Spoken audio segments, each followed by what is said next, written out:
Right, so I'm with Jake Watts today, who's the owner of Amplified Nutrition. So welcome, Jake. Thanks for coming on. No problem at all. Good afternoon.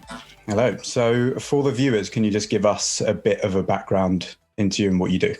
Yeah, of course. So as Ab said, Jake Watts, owner of Amplified Nutrition. So main things I do really with my business is online coaching for people who I guess are looking to change their life. So I deal with all different rafts of people, going from kind of general people who just want to, lose some weight, people who want to gain some weight, kind of range into bodybuilders, people who like to box, like kind of all different ranges of people really, but just kind of to help them with the nutrition needs, training needs. So so I have a raft of clients where I help them kind of reach their goals from a fitness perspective. Right. And Jack, I'm right in saying that you also work for Lloyd's on the side as well? Yeah, so also full-time job. I'm a lead business analyst alongside. So yeah, a pretty hectic schedule, shall we say. How do you find trying to balance both? Difficult, but I manage it really well. I think for me, and we may get into this a little bit deeper, but just having a routine for me is definitely the most important thing. I kind of, every day I wake up, I have a set schedule of kind of what I'm going to do for that day, work off a task list, and it's kind of just that part for me kind of keeps me on the straight, should we say. Just kind of knowing what I need to do every day, basically. And taking you back, so talk me through how you first got into your career with Lloyd's, and from there, how you then decided to set up Amplified Nutrition, how you got into that. Yeah, do you know what? I would really like to sit here and say there's some really big aspiring story that sits behind it. But there isn't. But maybe the part where we get to now would be quite inspiring. But the initial part, not so much. So originally, when I went to college, I wanted to be an architect. So I went to college, come out, and the plan was to go to uni and study architecture. And I kind of had this daunting thought of spending another 7 years in education, just after as we'd obviously, as you know, would have just spent 2 years in college and then my time in school. So I kind of was like, you know what, I'm going to take a year out.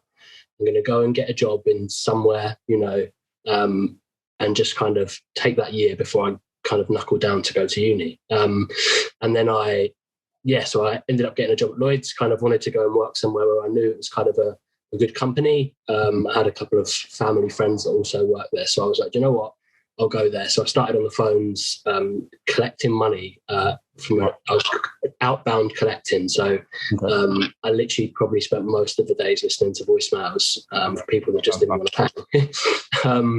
So I kind of started there, and within 6 months' time, kind of just moved up the ladder quite quickly. Moved from kind of being on the phones to a team leader to a team manager. And kind of that year, I think I was about a year and a half past now, and I was like, do you know what? I'm actually quite enjoying what I'm doing. Was that your plan? Were you trying to work your way up, or did you sort of stumble across being good? To be honest with you, like I've always been quite an ambitious person. So I kind of, and you know me well enough now to know I don't really do things half-hearted. Yeah. If I say that I'm going to do something, then I'll do it. So it was kind of like I couldn't really just go to work and do a half-hearted job and then come home. And do you think that's been part of your character since very early on, just having to do your best in everything you do? Absolutely. I was the same at school. I was never the naughty kid at school. I was always kind of the one in class that wanted to be the first to put their hand up, the first to answer. I would definitely say I've got a bit of a history of kind of, I wouldn't say necessarily wanting to be the best all the time, but definitely kind of wanting to do well. So that, and as I say, now that personality kind of still continues to feed through. I don't want to make myself sound too old, but 12 years later now. So it was always kind of in my nature. So I just started to work my way up, and I was like, do you know what? I'm enjoying this. I was earning a good sum of money for somebody who was 21 at the time. Yeah. And I was kind of like, do I feel like I'm ready to actually leave a good job where I'm earning good money? I'm enjoying going out with my friends. Like I'm living at home. I'm buying some nice things. Like, do I actually want to take this away from me and go and spend another 7 years at uni? Probably be in debt for the next 20 years after that. And probably actually, when I come out of uni, probably earning the same amount of money that I'm earning now, probably being a T-boy in, some really good architectural company. So I just kind of, probably when I was about 21, just said, you know what? just going to trust myself here, and I'm just going to keep going kind of with what I'm doing. And it probably, that kind of carried on obviously till now, and I've continued to work my way up there now. I think I've probably had about 4 or 5 jobs since then, and now, as I said, I'm a lead business analyst now. But probably around that same time, actually, when I was about 21, was when the fitness stuff started to come in. And that journey kind of all started for me was because, well, when I was 19, I was tiny. I wasn't very confident at all. If I remember rightly, I think when I was about 19, I probably was about 8 stone. Was that a big sort of driver as to why you think you ended up setting up your own nutrition business? To be honest with you, I think initially, like, it was kind of, I knew how it made me feel when I was 19. Yeah. I always remember, I've got a photo on my phone that will always stay there. I went on a holiday in Magaluf with all the boys, and there's a photo of us on the beach, and I remember just looking at it and like just hated it. I was looking at it and I was like these guys that were around me are small, skinny guys, and they look massive compared to me. So that kind of was the turning point for me, and it just I just hated how I looked. So I kind of started going to the gym. And then kind of started to build up and stuff. And then it was about 2014, 2015. I remember having a conversation in the gym with a guy who said, why don't you compete? And I remember thinking, compete? What? Why would I compete? Like, I'm the small guy. Yeah. And then it's like, no, you would do really well in like a good lightweight class. And I was like, hang on a minute, how have I gone from being the smallest guy on the beach to now going into a bodybuilding show? Like, surely they don't go together. So there seems to be a theme that you almost stumble into something, but the thing that drives you is a combination of a passion for what you've stumbled across, but also Absolutely. the character of someone that wants to do their utmost best at everything they put their effort into. Absolutely. Yeah, 100% the theme. Like, it kind of, when I got to about 23, I was kind of like, actually, do you know what? I'm confident. I like how I look now. But then, like you said, it turned into a passion at that point. It wasn't necessarily about, I want to look better because I want to feel more confident. It was like, actually, do you know what? I've got a passion for this. And then obviously I competed. And then I kind of, after going through that journey, I was kind of a bit like, do you know what? Like, I know what this felt like. And that's kind of like you just said, which I was going to move on to talk about, was where the passion started to come in, where I was like, I really want to help people. I'd seen my journey, and I'd seen how, I'd completely changed my headspace on how I looked, and to go from being so insecure with how I looked to now wanting to be the guy on the beach to take his top off, to kind of showcase my hard work and graft, shall we say. So it was around that time when I was like, do you know what? I really want to start trying to help people, from and to kind of go through what I've been through. So it kind of started around then. Yeah, as I say, about 2015, 2016, there was a couple of guys who were friends that I kind of started to help at that point. And as I started to help them, and I started to, again, see them change how they looked, just even see someone's mood change is crazy, how just from how they look can completely change how somebody acts day to day. And as I started to work with more and more people, like, the satisfaction that I get from seeing people succeed and feel good about themselves and kind of going through that same journey that I went through was definitely a real driver for me. It was interesting to see what happens when you combine passion and the desire to help others. So absolutely. And that then fuels your direction in a way that I think nothing else does. And that's the sort of purpose of this podcast, in essence, is just to really understand what those recipes for success are. And one thing I did actually want to ask you is, if someone's watching this, that they're just starting out in the profession, you've just told us how you started out. What would your advice to them be? If you could go back to yourself when you first started, what would you advise yourself? So I think just a point on that, just because I think it'd be really good to talk about, is definitely this key part about passion. Because one thing that I've certainly learned over the years is that a lot of the time, what I used to focus on, and I think we may have had conversations about this in the past, but a lot of what I used to focus on, and a lot of what I think where people go really, really wrong in this industry and in other industries, is people focus too much on the financial aspect. Okay. So especially in the industry now, what I'm seeing on Instagram is you're seeing some of these mentees and stuff advertising that they've got these coaches that are now earning $2,000, $5,000. And what people do is people go, $5,000 a month. I want a bit of that. And that, in my opinion, is where everyone goes wrong, because what people are doing is that people are focusing on the financial aspect rather than focusing on the passion. And I did it at a time. I remember when I kind of first started, I had the passion, as I've just talked about, but also I started, when the money started to come in, I was like, I can earn some good amount of money doing this. Yeah. But that was the wrong thing to do. And as soon as I changed my thought process and actually started to focus on passion and happiness, everything changes. And the reason for that, in my view, is because specifically, what changes between when you're money driven and passion driven? What do you think specifically in that instance changes? I think because if you've got a passion for something, then the likelihood is, in my opinion, you're probably going to be giving a better service to somebody. Yeah. So, say, for example, if I take you on and I'm like, yeah, that's another X amount of bit of money a month. Fantastic. That's in the bag. It's kind of like people will think of that as, okay, that's the money in the bag there. Right. Let's just crack on. Who's next? Whereas actually it's like, I want to know a bit about your journey. And I'm like, okay, so you want to lose a stone in, 6 weeks? Buzzing. Right. Let's get on that. Like, that's what we're going to do. That's our goal. That's our target. And we're going to achieve that together. And actually, once you start to have a passion for helping people and doing what you do, passion will show, in my opinion. People see it with me. A lot of people say to me all the time, like, you genuinely care about your clients. And like, of course I do, like, because that's what I'm doing it for. Well, I can vouch for that because, you've helped me with my diet. You've helped me with my nutrition. And at first we weren't, we didn't develop a friendship that we did now. And obviously you were charging me what you charge a normal client. And now, we're friends, you don't really charge me. And what I notice and the difference in your passion is no different. And then I think, well, you obviously care about what you do because the delivery has been exactly the same, whether you charge me or not. Yeah. And that's sort of what I wanted to get at, because that's what I thought the difference in, is in passion versus chasing a financial gain. And, I've experienced it as one of your clients that delivery is so much better.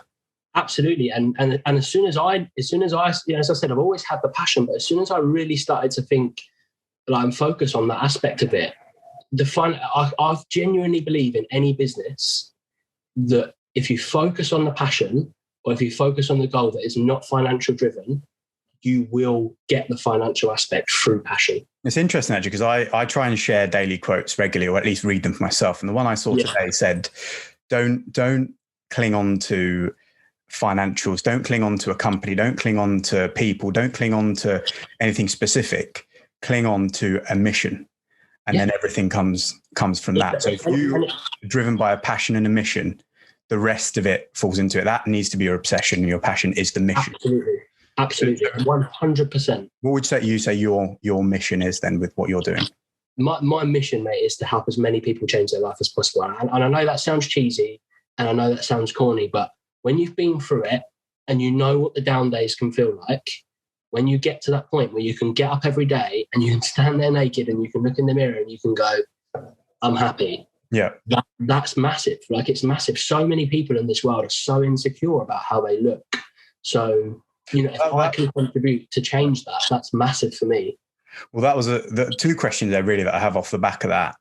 One is, what are the challenges? Because all of the stuff you've told me is great, but we all know it's not plain sailing. So what are the challenges or specific examples you've got? And the second one is that, you change so many people's bodies, and I see it regularly online, but what I notice even more so is what you do for their mental health and their mind. So I guess the first question is, what are the challenges and the difficulties? And then the second question is, what do you notice changes in people's minds when they do that for their appearance? Yeah, and I think the biggest challenge, unfortunately, at times, is that actually I can often have more passion for that person than what they've got. Okay. That's definitely the biggest challenge, because I get people quite a lot of the time. They sign up. Progress, don't you? So. Yeah, I get people all the time. They sign up, they seem eager. They're like, yeah, I'm buzzing. I can't wait. And then you get to their first check and they're like, yeah, I had 5 beers at the weekend, 2 burgers and a pizza. Okay. That is definitely the biggest challenge, because and it's not it is a little bit upsetting for me at times, because like I said to you, the driver's not financial, so I do get upset about it because the money's not why I'm doing it. The money's here because I want to help you. And you've reached out for that. And that's definitely the biggest challenge, is trying to keep people motivated for their own goals. Because, you know...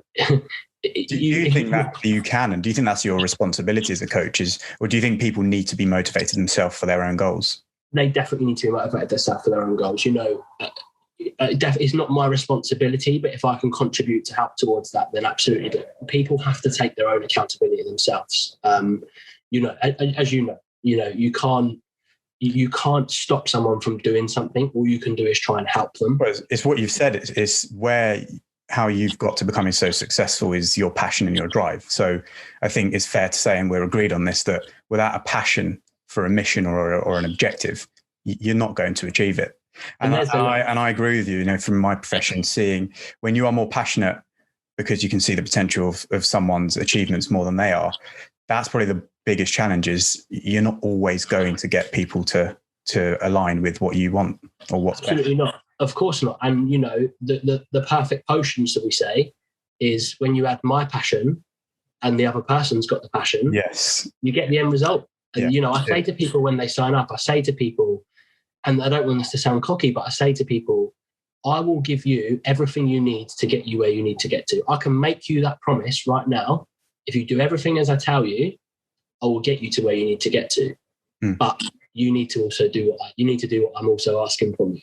And I'm sure you've had times where you haven't had motivation, because motivation is not always available. If anything, motivation is probably, you know, more few and far between. So when you are struggling yourself, because, you know, I think it's good to be open and honest in general, that as people, we all struggle. But I think that's what defines us, is what do we do in those moments of struggle. So for you, and you know, I personally find sometimes if I struggle, I struggle to help myself. So when you're struggling for yourself, how then do you help others if that's your job? What do you do? You know what, actually, it's a good question. And I'm quite good. I am quite good sometimes. And I was actually talking to somebody about this yesterday or the day before.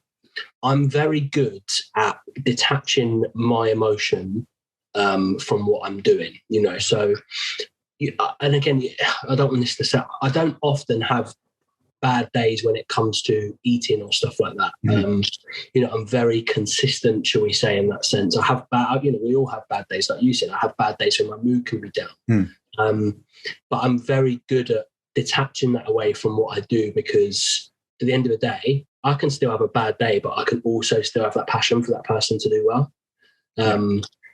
So I wouldn't necessarily say that I feel like I struggle to then keep people motivated based on kind of my mood, is probably the answer. But, you know, I certainly sometimes can get frustration with some of my clients, in that because I have that passion, I really want them to do well. And then it's like, we've had 2 weeks now where we've not made any progress. What do you do then in that situation? What will you do? All I can continue to do really is just continue to motivate somebody to try and do better. And quite often what I might try and do is set them like a little goal for the week. Or, you know, I might be able to find a way to give them like a little reward. So, you know, if I know that they like a glass of wine or something, then I'll be like, right, you know, give me Monday to Friday, be 100% spot on Monday to Friday, and I'll let you have a glass of wine at the weekends. I think also leading by example. So when you're so consistent yourself, which is a pressure, but maybe that is a pressure that helps you, you know, when you are trying to help and inspire so many other people, that in itself is a motivation that I'm not just letting myself down. I'll be letting lots of other people that look at me for absolutely. And you, as you know, I definitely like to lead by example. You know, and I've even spoken out about this from an online coaching perspective, in that I believe if you're going to hire a coach, you should hire somebody who, one, has walked the walk and can, you know, and can talk the talk. You know, if you, I always say, and I remember when I went to a Tony Robbins seminar a few years back, where he always said, if you want to be good at something, then you go and learn from somebody who does it well. Yeah. You know, so if I want to get in shape, then I'm going to go and pick somebody who is in great shape. Yeah, I agree. And that's I believe that kind of thought process, I think, works in any industry. You know, if you want to be a fantastic footballer, you're not going to go and probably learn from the guy that can't kick a football. You know, all right, I know there is some football managers in the world that actually don't play football that are great managers, but in most scenarios that would kind of be true. You know, so like, you know, I've got a coach, as we've spoken about. But managers don't necessarily need to be able to do the job, because what they do is they are tacticians. So a lot of what you do may be to be tactical. And like you said, if I know someone won't stick to it, I'll be tactical and give them what they want on the weekend, but Monday to Friday not. So I think that's it's knowing how to manage people as well as absolutely.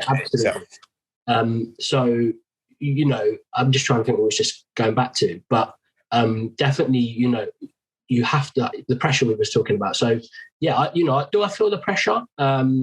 I probably don't feel the pressure day to day, is probably my honest answer. One thing that I kind of am at the moment toying around in my brain is about me competing this year. Okay. You know, because I definitely do really want to. But when we talk about bodybuilding, and I definitely would say, and whether I should or I shouldn't, but I would say I would feel the pressure on that. And the reason for that is I'd probably have an expectation, because of my record of how people have done in shows, that there would be an expectation that I would do well. Right.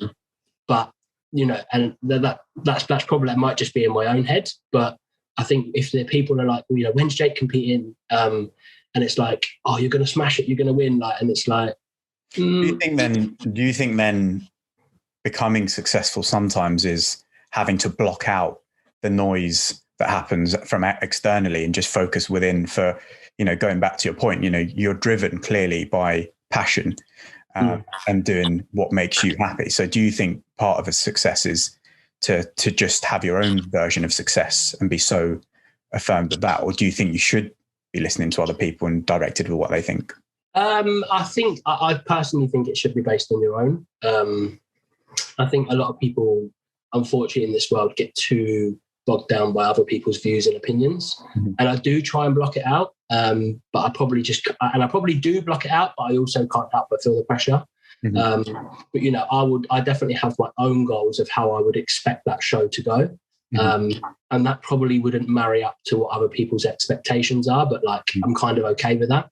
And actually, that I've probably built that up in my head that that's what people's expectations are. It probably isn't necessarily true, but that's probably the added pressure that I do probably try and put on myself. Well, with that, and, you know, a topic I wanted to cover, and I want to cover with every person I speak to, because I think it's on the forefront and of everyone's sort of mind at the moment, and so it should be. And we recently had, you know, Mental Health Awareness Week. So to ask you, what your sort of insight into keeping yourself, you know, healthy mentally, and what sort of things in terms of success specifically that help you with being successful and you know, maintaining your mental health, and maybe things that you've learned, you know, detriment your mental health and stop you. So one thing that I kind of have changed my approach on quite a lot over the last year, and actually, you know, this will resonate with you as well, is I very rarely do anything now but I don't feel like that's going to make me happy. Okay. You know, I used to probably be a few years back a bit of a people pleaser, a bit of a, okay, yeah, you know, I need to do this for you, and I need to do this for you, and I need to do this for you. And actually, I wouldn't really get any necessarily satisfaction out of that. So I'm very selective with kind of what I do. And it's not like I don't want that to sound like it's like I have to gain from every single possible thing I do. No. But it's like, you know, it's just being honest, isn't it? And saying no to things you don't want to do. And absolutely, you know, like, do you think that protects your mental health, and do you think that's helped you? Absolutely. Like I'm not gonna choose something to do that I don't want to do. There might be something that I might go, I wouldn't mind it, but I'm probably still not going to do it. You know, if you message me and say, do you want to go for a walk tonight? If I don't want to go, I'm not going to go. Like, if, you know, I'm not just going to go to keep you happy, or I'll go, I don't fancy it tonight, but I'll be quite up for it on Friday. And you found that's helped sort of improve your mental health? Yeah, definitely has. And what sort of things, and particularly in the industry that you work in, you know, there's a lot of struggles with mental health. So what do you think is one of the biggest things that's detrimental to your mental health, things that you should cut out or avoid, or, you know, try and keep yourself protected from?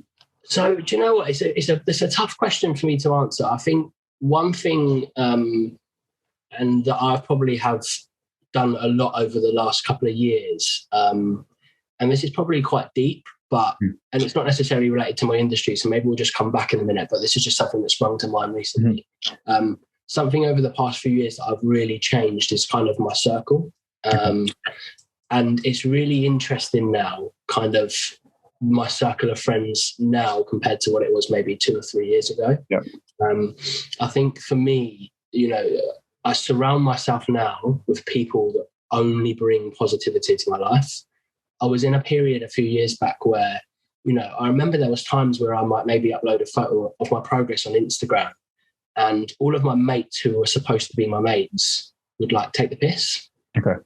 And it used to get me down, you know, like I'm like, these are my mates. These are people that they're not effective. They're not. Unless it's constructive, then it's not, you know, that's not friendly. Exactly. You know, it would be like, you know, I'd all of a sudden there'd be a photo that I've put up in the gym and it's gone into a group chat, and then it's like I'm getting ripped apart, and I'm like, why am I being made to feel shit for my progress? Why am I being made to feel rubbish because I'm doing something that I love, and that I'm kind of progressing on? So let me ask you then, what do you think this circle of friends you have now versus that circle of friends would have done differently in those situations? Because I personally think your friends are the ones that need to tell you the truth. So if there's something that can be improved, that's when I genuinely would see a true friend is how they constructively get that across to you. So what do you think is different in the circle of friends you have now versus what you may have had that made you feel worse in the past? Yeah, so I think I do agree with you around constructive feedback. I do definitely think that. And like when I if I think about the example now,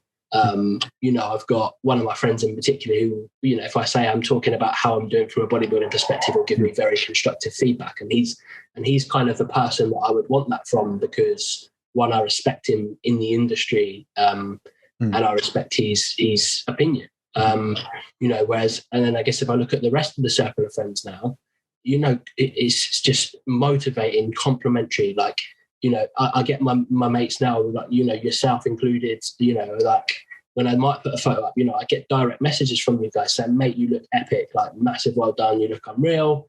You know, so I definitely think around, like, coming back to the point of the question around surrounding yourself with the right people is massively key for your mental health. Like, I won't surround myself with people who are going to be negative and make me feel unhappy or rubbish about myself, because they're not your friends. Like you just said, like, they're not your friends. One saying I really like that, you know, has resonated with me for a long time is, show me your friends and I'll show you your future. And I really do believe that. And it's why you see circles of people that succeed well together. I mean, you look at Bill Gates and Warren Buffett. I mean, that is a great circle to be in, but that's not coincidence. But you also see it in the opposite spectrum of, you know, a circle of friends that maybe are harmful to each other and in a bad space together. So I do agree. I think that's a great point in terms of, you know, promoting mental health. Yeah, I mean, you know, and like, it's definitely a great point of promoting mental health. Like, and, you know, your friends should never be a detriment to your mental health.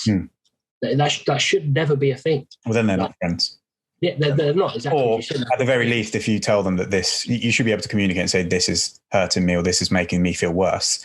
And then they respond positively. That I think is a good way to build friendship, because, you know, we always get things wrong, but it's how we respond when we get things wrong. Yeah, I think it's hard, and I do agree, and I think it's hard sometimes in them scenarios though, because it's almost like, for me, I'm kind of like, the damage is done. Yeah. You know, if you genuinely believe by that comment, you decided to make that comment, and so you obviously thought that, like, you purposely thought, you've had a thought in your head which has gone, I'm going to purposely dig you out. You know, and that for me is a bit like, yeah, okay, you could give constructive feedback to say, you know, that's actually upset me. Yeah. But also I think like that person's actually thought that that's the right thing to do in that scenario, which makes me then question, would I even want to continue to associate myself with that person?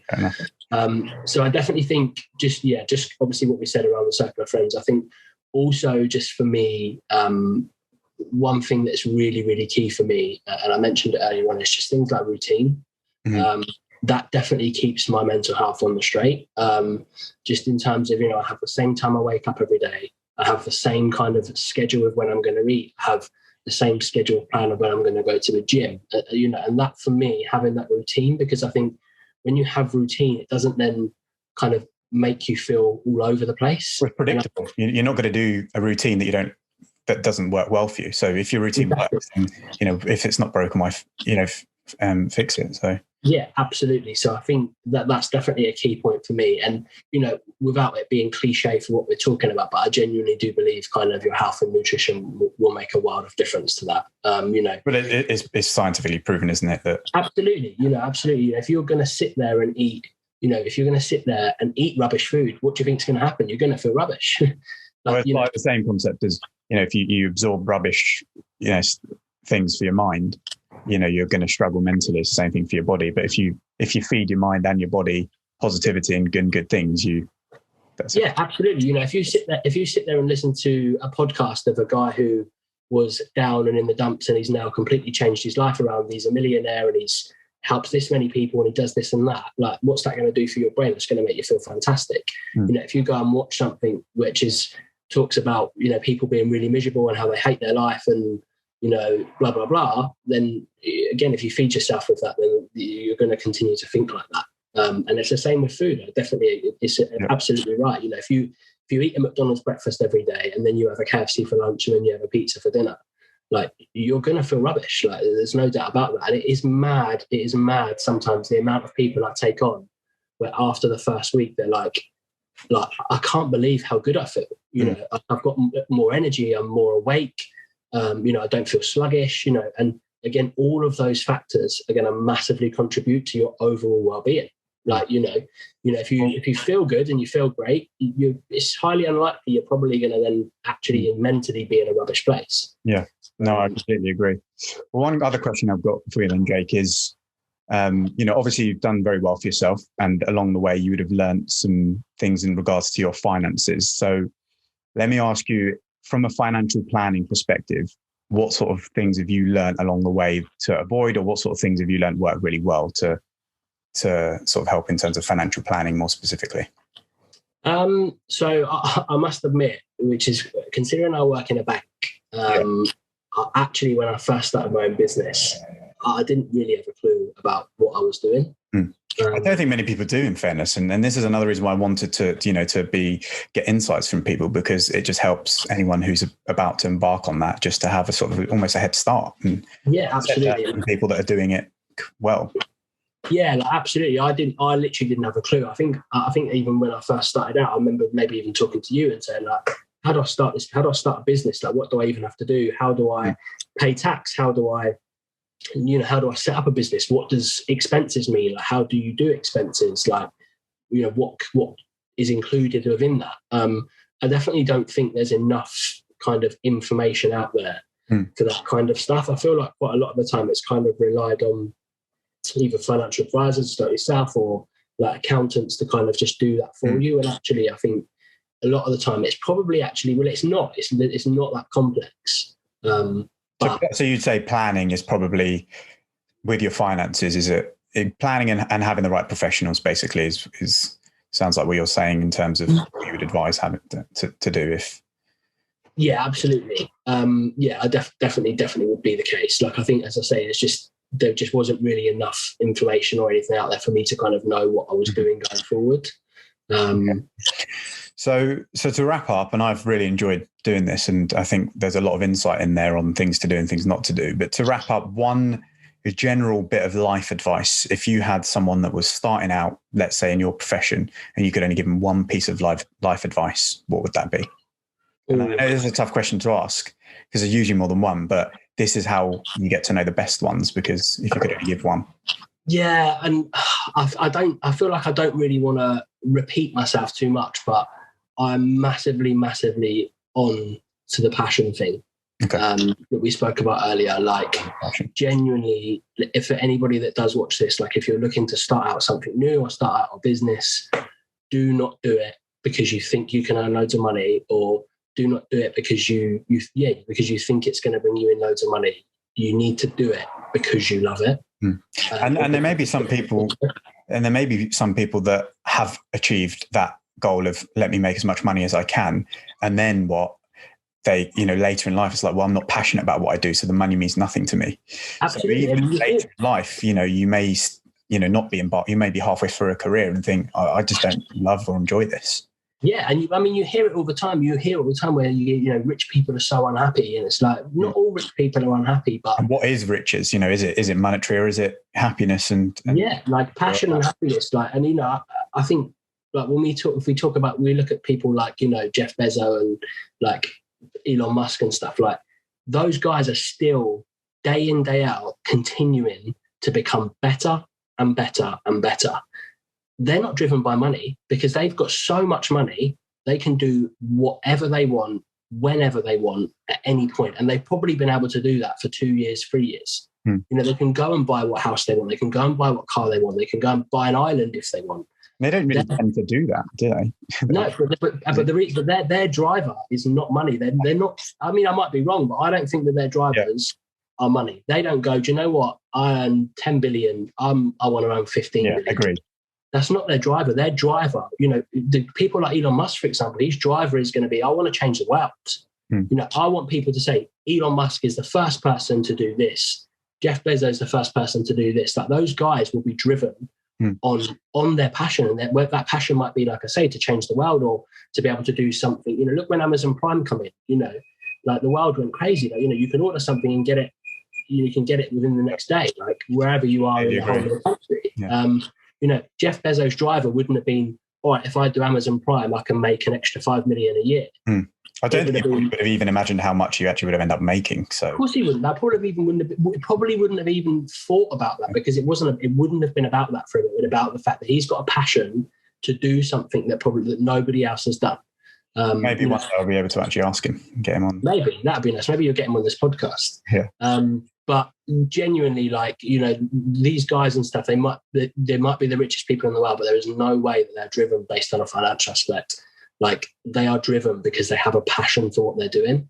And I genuinely believe for you to be able to be successful from a financial aspect and be successful in business, if you have a passion, you'll get both. And if you've got both, you're going to have the money aspect and be happy, rather than maybe, like you just said, have the money but not be happy because you haven't got a passion for what you're earning. Yeah. And at least if you have a passion and the money doesn't come in, you still got something that you get up and enjoy. You still, what would you rather? Would you rather be earning $5,000 a month and doing something that you absolutely despise and you're miserable with every day? Or would you rather earn $2,500 a month and getting up going, do you know what? I can't wait to go to work today. Agreed. Yeah. Like, why would the money's not going to give you the happiness. Waking up and enjoying and being alive and being able to just have fun and, not worry about X, Y, and Z, that's a much better place to be than it is to have figures just rolling over in your bank account that you can't really do anything with anyway. Well, I've really enjoyed this, Jake. You've given me a lot of insight. I will put your contact details on at the end. So if anyone wants to get some nutrition or, general health and fitness advice, then they can come straight to you. I know you yourself have got hundreds of transformations that you've done. So I'll put a link in there to your Instagram page. So if anyone does take anything away from this and think, I do want to improve my health and fitness, then by all means, they can contact you. That'd be fantastic, mate. Thank you very much. Thanks for coming on.